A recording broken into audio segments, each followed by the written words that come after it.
Hello everyone, Southgate Music here, hope you're doing well. Just wanted to do a update video about my TC Electronic Ditto looper pedal. I've been using this for a while, you might have seen me using it in my Gone Loopy videos. I just thought I'd do a quick video with some tips and advice on using the pedal. So the main thing to bear in mind is that there's no means for sort of mixing and EQing the different layers that you might have being played through your loop pedal.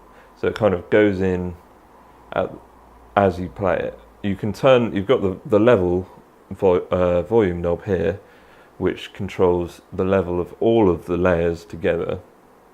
But in order to get the layers sounding good together, you have to use the EQ settings on your guitar, and the volume settings on your guitar and pedals going into the pedal, the looper pedal itself.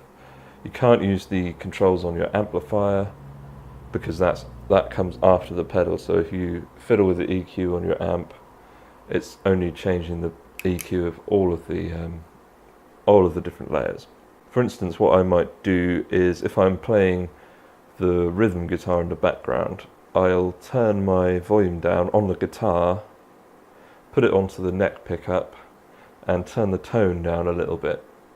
And then that means that if I turn the volume knob up to do any other parts, such as the lead over the top, it will be, I've got that headroom with the volume to play with to increase the volume on the next part. So it's important to bear those sort of things in mind, that you have to control the dynamics going into the pedal rather than coming out, because once it's on the pedal and once you've built up the layers on the pedal, there's nothing you can do afterwards to mix it. So in terms of getting a good loop, I think the best thing to do is play through the loop once whilst counting the beats in your head, and then when you get back to 1, as you repeat the loop, hit the pedal and then hit it again once you get back to 1 after playing the loop through once more. So it does take a little while to get there, but if you are paying attention to the beats and counting them, your loops will be tighter and better at the end of the day. One thing which has really helped my performances is having my Digitech whammy pedal, which has the capacity to put the guitar down an octave so it sounds like a bass guitar. Now this is really good for sort of adding some low end and getting your loops away from that purely sort of mid-rangey guitar type area where things can get quite muddy. So that's one thing I would advise to anyone who's thinking of doing performances and stuff with a looper pedal, is to have a pedal with the capacity of putting your guitar down an octave going into it, just so you can add that low range to your sound.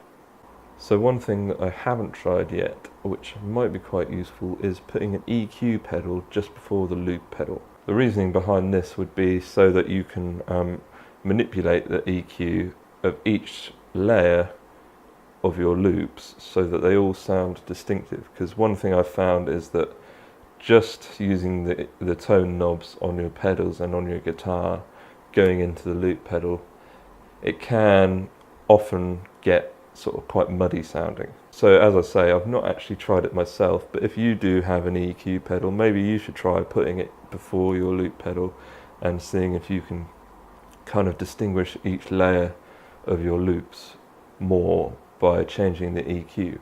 So yeah, that's about it really. I just wanted to share my thoughts after about a month or so of using this pedal. Do check out my playlist, which I'll put a link to down below, of my performances using the pedal. Hopefully you'll see some improvement over time with how I do things. And if I do get an EQ pedal, I'll let you know and keep you updated about all that sort of thing. So leave a like if you enjoyed the video. Let me know in the comments below your tips for getting the most out of your loop pedal. Do subscribe for more weekly music related content, and I shall see you again next time. Thanks for watching. Goodbye.